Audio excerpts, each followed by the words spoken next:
Human circadian biology responds to multiple environmental cues, termed zeitgebers, that synchronize internal clocks with the external day-night cycle.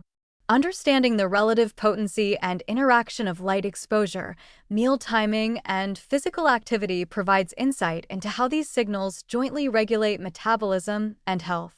Integrative research synthesizing animal and human studies reveals a hierarchical organization where the central hypothalamic pacemaker responds primarily to light while peripheral tissue clocks show greater sensitivity to non-photic cues including food and activity.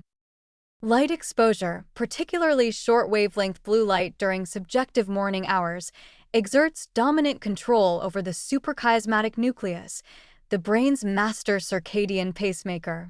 This central clock then coordinates peripheral oscillators throughout the body through neural and hormonal signals.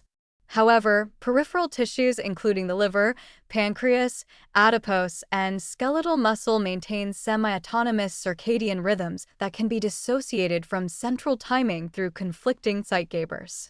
Meal timing emerges as particularly potent for entraining hepatic and pancreatic clocks, with food-derived nutrients and hormones directly influencing clock gene expression in metabolic tissues.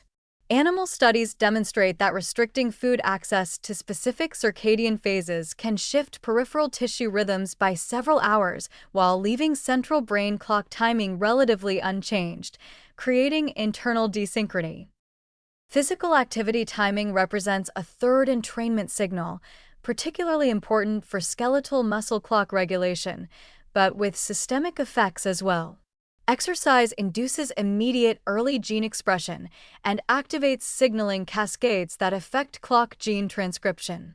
The timing of activity relative to other zeitgebers can either reinforce synchronized rhythms when aligned or contribute to internal misalignment when conflicting. Shift workers exemplify the health consequences of chronic zeitgeber conflict.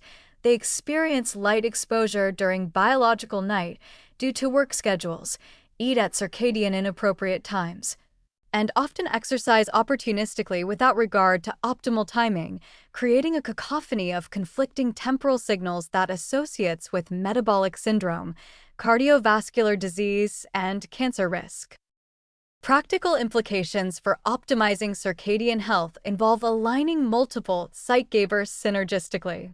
Individuals should prioritize morning bright light exposure, consistent meal timing with earlier eating cessation to avoid eating during biological night, and regular physical activity timing that reinforces desired circadian phase.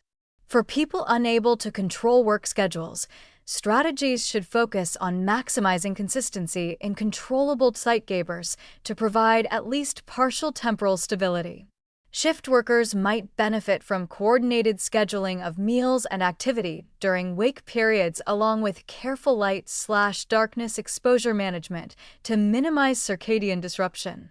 The key insight remains that circadian health derives from coordinated temporal organization across behaviors rather than optimization of any single factor.